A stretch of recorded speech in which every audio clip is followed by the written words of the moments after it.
ladies and gentlemen, it's my honor to introduce to you, in my high school, Barbara Bush.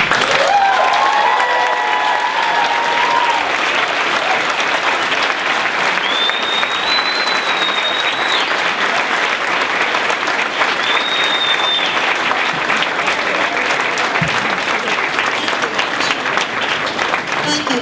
Can you hear me? Just because I've shrunk, you can see.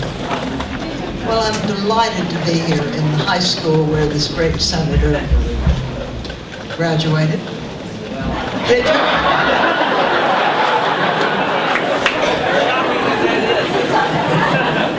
And went on to college. But in any case, I am delighted to be here with all of you. And you have brought up a great senator, so that's wonderful for us. He usually gives most of my speech. I'm supposed to be introducing one of the world's 4 greatest sons.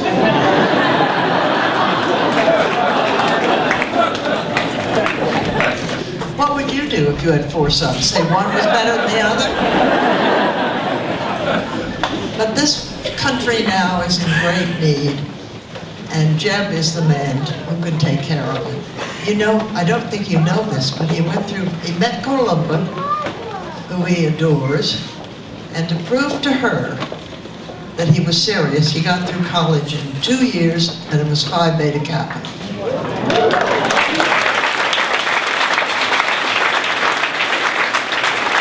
So they say these other men are smart.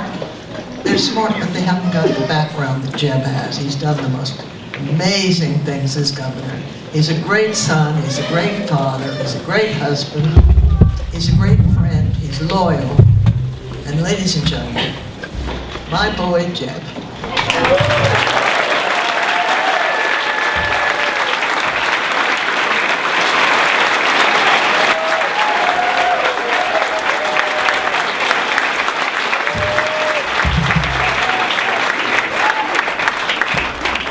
Highlight reel, that's for sure. What she didn't tell you, because Marvin and Neil are here, I'm really her favorite, I promise you. Mom, thank you so much. You know, my dad, who was the greatest man alive, Lindsay brought up the fact that if Mom wasn't here, I wouldn't be here, and Marvin and the whole family wouldn't be here. That's true. My dad was shot down in the Pacific at the age of 21, I think. He was the youngest Navy pilot at that time in World War II history as a Navy pilot. And an American submarine picked him up. The Japanese garrison was going to pick him up, and they were within miles of doing it. Had he been picked up by the Japanese, he would have been in a POW camp. Back then, they did it a little differently.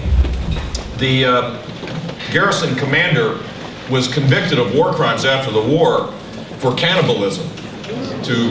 Apparently that's a morale booster back in World War II time for the Japanese. So I would say yes, Mom, if you weren't around, I wouldn't be here, but thank God my dad got picked up by the United States Navy.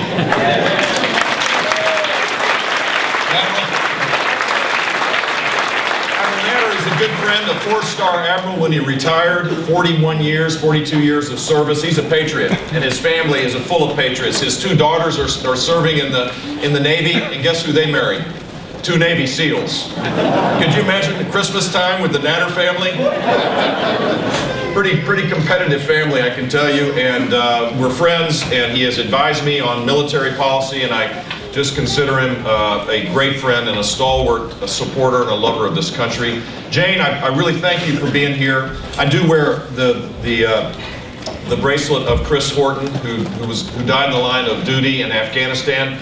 To remember him and to honor Jane and her service to military families all across this country, and to honor him, of course, as well, and all those that died in the line of duty. But I also wear it to remind myself that this is a serious undertaking. You're running for the presidency of the United States. We're living in dangerous times, and you can't say crazy stuff. Apparently, Mr. Trump doesn't wear one of these because people are watching. And as president, you can't do crazy things. You have to have a steady hand. You have to have a strength and fortitude. You have to be focused on the people that you're serving. It can't be about you. And this is a vivid reminder that I wear each and every day to remind myself of that fact. I hope you want someone that is running for president, that intends to be president, and intends to be a commander-in-chief that will lead our country forward rather than divide us.